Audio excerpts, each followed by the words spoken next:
warahmatullahi wabarakatuh. Semangat KPU, KPU melayani. Bersama saya Indah di Bilik, bincang milik KPU Kolaka Utara.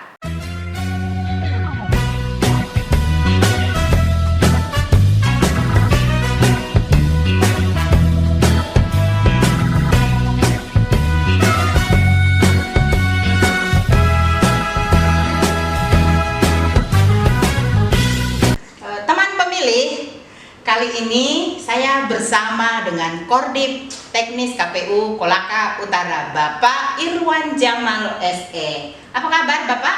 Alhamdulillah baik Bu Indah. Sehat? Sehat alhamdulillah. Alhamdulillah. Kalau begitu kita tos dulu ya Pak ya? Siap.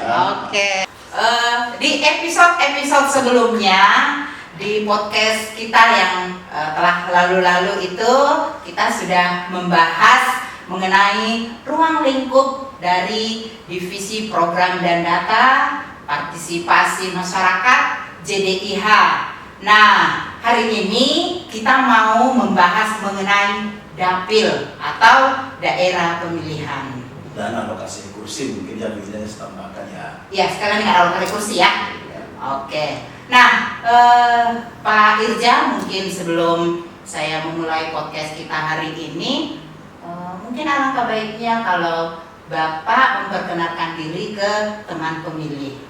Ya, terima kasih Bu Indah ya. Teman pemilih, sebelum saya perkenalkan diri, ya ada pantun dari saya untuk Ibu Indah. Nah, ada pantun. Ya. Beli kuali di kota Indah. Cakap. Pulangnya beli bala. Mantap. Awali kerja dengan bismillah, harap berkah penuh pahala. Amin, insyaallah. Baik teman pemilih, ya, nama saya Irwan Jamal, sarjana ekonomi.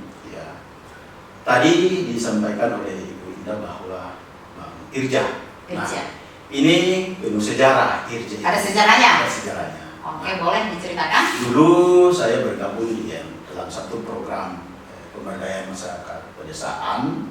Di dalam program pemberdayaan masyarakat pedesaan itu ada saya berdua, saya sendiri Irwan Jamal dan satu teman saya bernama Irwan Jamil. Itu Bapak saudara?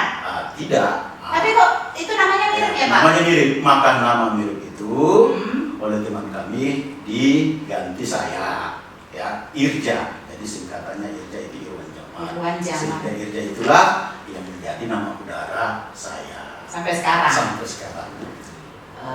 Mungkin Bapak bisa menceritakan sedikit sebelum menjadi komisioner KPU, pernah tidak menjadi penyelenggara pemilu? Iya, terima kasih Bu Indah. Nah, sebelum saya diberikan amanah sebagai komisioner KPU Kabupaten Kolaka Utara, awal karir saya ini sebagai penyelenggara pemilu adalah di pengawas lapangan. Nah, itu di Bawaslu. Ya. Setelah di pengawas lapangan, kemudian saya lagi mendaftar di Panwas Kecamatan. Ya. Setelah di Panwas Kecamatan, kemudian saya mendaftar lagi di PPK yang berada di Kecamatan. Nah, setelah di PPK 2018, kemudian terbukalah pendaftaran. Itu itu pemilu atau pilkada? Ya, kalau di PPK saya pemilu. Di situ ada di PPK kemarin ada dua, ada PPK pemilihan gubernur dan ada PPK juga pemilu. Di situ saya menjadi PPK sebagai pemilu.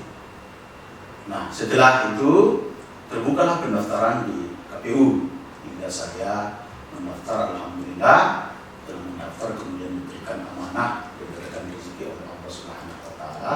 Kemudian saya bergabung dengan teman-teman di sini sebagai komisioner KPU Kabupaten Kolaka Utara periode 2018-2023 Bu Indah. 2023? Iya Bu Indah.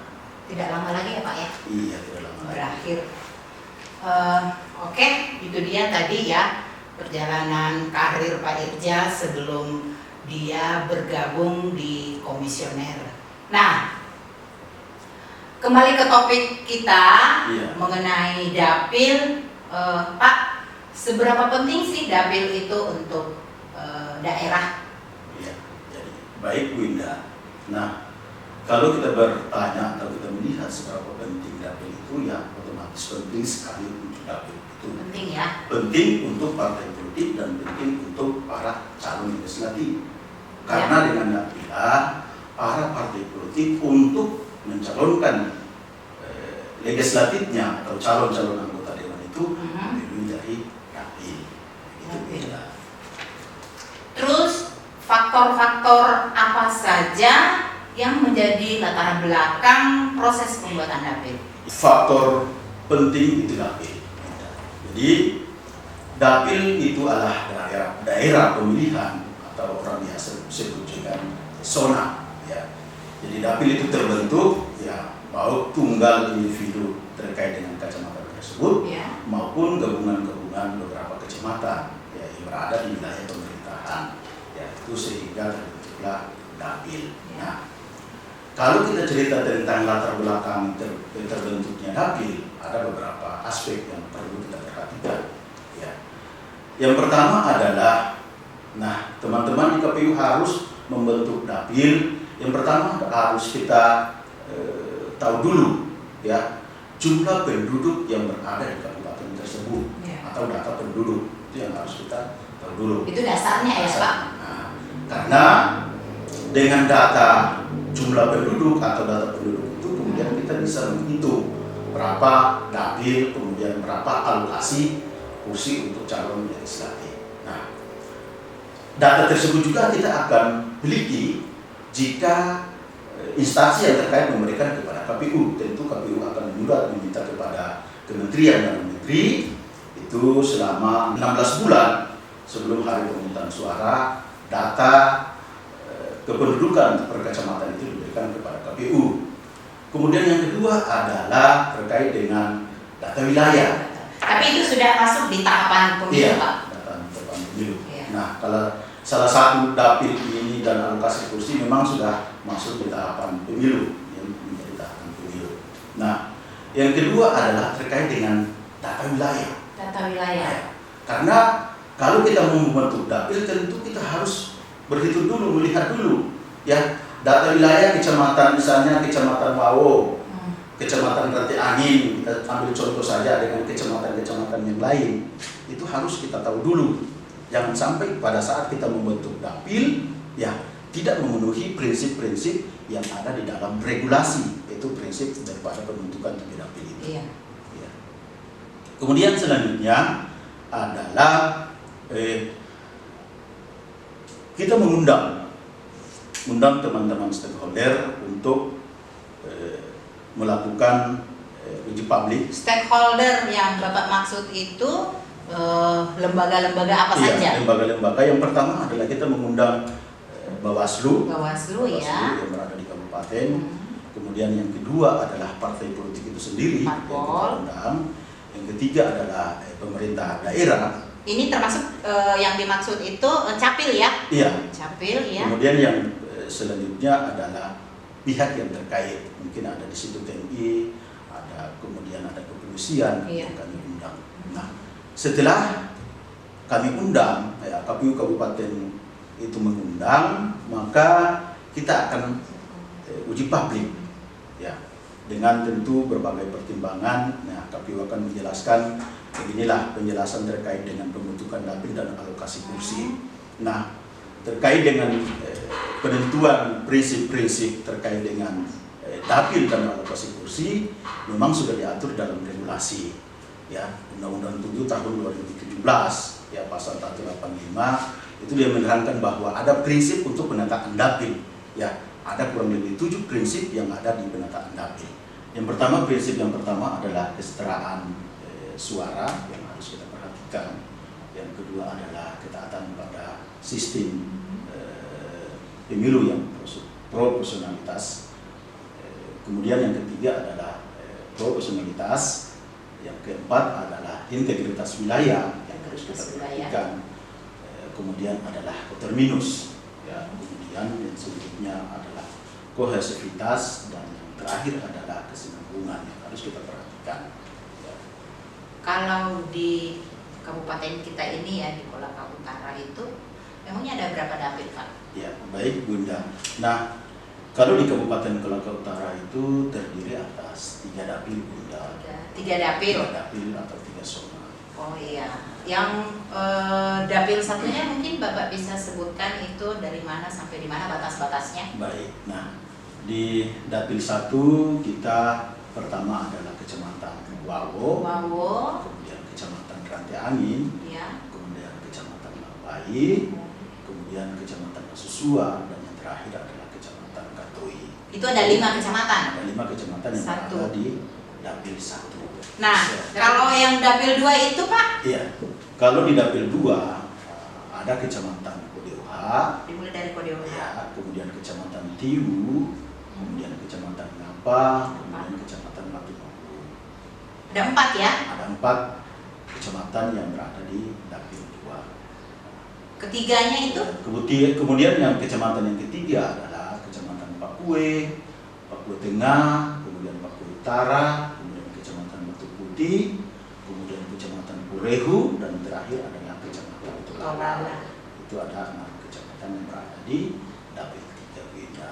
Nah, di Kolaka Utara ada 3 dapil ya? 3 dapil. Nah, itu dari 3 dapil itu Kolaka Utara mendapatkan kuota kursi di DPR itu ada berapa Pak? Ya, baik Ibunda. Nah, kalau kuota kursi yang berada di kabupaten kita atau Kabupaten Kolaka Utara ini Ya. ada sebanyak 25 kursi anggota dewan yang berada di Kabupaten Kolaka Utara.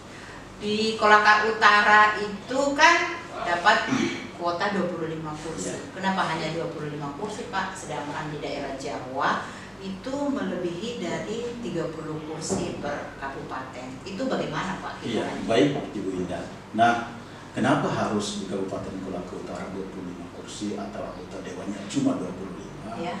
Memang ada regulasi yang mengatur ya bahwa kalau saya tidak salah di regulasi Undang-Undang 7 tahun 2017 pasal 191 itu menerangkan bahwa jumlah penduduk ya sampai 100 ya itu 20 kursi anggota dewan.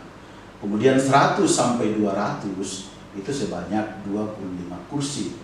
200 sampai 300 jumlah penduduknya itu 30 kursi. Nah, ketentuan itulah yang menjadi dasar sehingga KPU Kabupaten Kolaka Utara nanti ke depan itu jika mau ada penambahan kursi, Ya. maka jumlah penduduknya harus 200. 200 baru bisa ada penambahan Bisa ada kursi. penambahan kursi di anggota dewan. Ini yang Bapak katakan tadi itu 200 atau 200.000 itu Oh maksudnya iya, seperti apa ya Pak? 200.000. 200.000, iya. Jadi diperjelas ya sahabat pemilih ya, teman-teman pemilih ya, biar lebih informasinya itu lebih jelas dan akurat. Nah Pak, dari ketiga dapil ini yang telah ditentukan tadi, di dapil 1, 2, dan 3 itu sudah ditetapkan ya berapa kursi untuk masing-masing dapil. Nah, Bapak bisa sebutkan untuk masing-masing kursi per dapil itu ada berapa? Iya. Jadi kalau di masing-masing dapil, ya dapil 1 ada 9 kursi. 9 kursi berarti dari Kecamatan Wawo sampai Katoi. Katoi itu 9 kursi. Nah, kalau di dapil 2? Ya, di dapil 2 itu 8 kursi. 8 kursi dari Kecamatan Kodeoha sampai Watunohu. Yang ketiga? Yang ketiga juga 8 kursi. 8. Nah, dari Kecamatan Pakue sampai Kecamatan Tolala. Jadi 9, 8, 8. Nah, itu Ibu. Iya. Pak, seberapa penting sih dapil itu untuk parpol? Iya. Kalau bertanya seberapa penting, penting. Penting ya? Penting sekali. Karena di dapil itulah partai politik, kemudian calon-calon legislatif akan memperebutkan suara dan kursi. Tidak ada di tempat lain yang bukan dapil. Terkecuali di dapil tersebut mereka akan bertarung, ya. Memperebutkan kursi. Kemungkinan tidak jika dapil itu menyulitkan para caleg?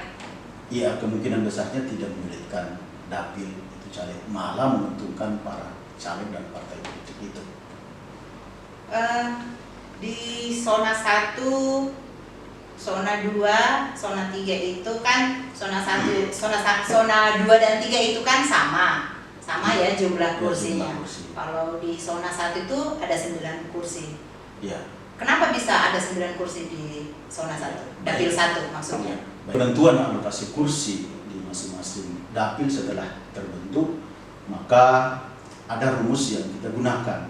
Ya, rumus yang pertama adalah kita menggunakan jumlah penduduk yang berada di dapil itu dibagi dengan jumlah calon legislatif atau jumlah kursi anggota dewan, sehingga melahirkan angka bilangan pembagi, melahirkan kursi bagi calon legislatif.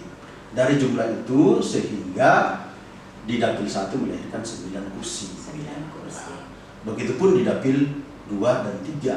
Jadi pembaginya sama, jumlah penduduk yang berada di wilayah dapil tersebut kemudian kita bagi dengan 25 kursi tadi yang anggota dewan, melahirkan angka bilangan pembagi sehingga melahirkan jumlah kursi yang berada di masing-masing dapil tersebut. Berarti di dapil 1 ini jumlah penduduknya lebih besar ya dibandingkan dengan 2 dapil ini. Itu jumlah penduduknya lebih besar.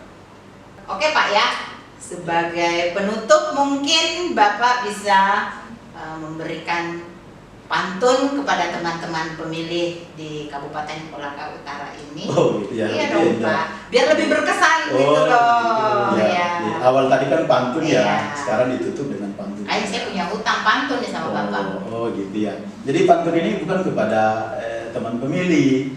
Ya, pantun ini tujuannya ke Ibu Indah aja. Terima kasih. Jadi pantun saya Bu Indah begini. Berakit-rakit ke hulu, berenang-renang ke tepian, Bu Indah. Saya sudah ke penghulu, Ibu Indah kapan? Aduh. Nah, saya jawab nih Pak ya, saya balas. Berakit-rakit ke hulu, berenang-renang ke tepian. Gimana mau ke penghulu? Kalau sekarang aja masih temenan. Oh gitu ya. Iya. Terima kasih Bu Indah ya. Iya Pak. Terima kasih waktu dan kesempatannya bisa bergabung bersama kami di podcast KPU Kolaka Utara. Semoga kedepannya lebih maju lagi. Amin.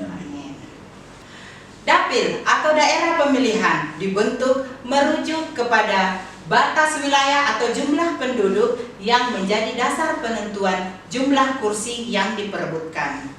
Karena itu menjadi dasar penentuan jumlah suara untuk menentukan calon terpilih. Dapil dibentuk untuk memajukan kehidupan politik daerah menjadi lebih demokratis dan bermartabat demi capaian kesejahteraan masyarakat daerah di masa akan datang. Nah, untuk penutupnya nih Pak Irja ya. Untuk penutup saya masih punya pantun lagi. Kucing Angora baru lahir, cakap, tapi sayang dimakan buaya. Iya. Ini pantun yang terakhir. Tepuk tangan untuk saya. Nah, teman pemilih, sekian podcast Bilik, Bincang Milih KPU Kolaka Utara.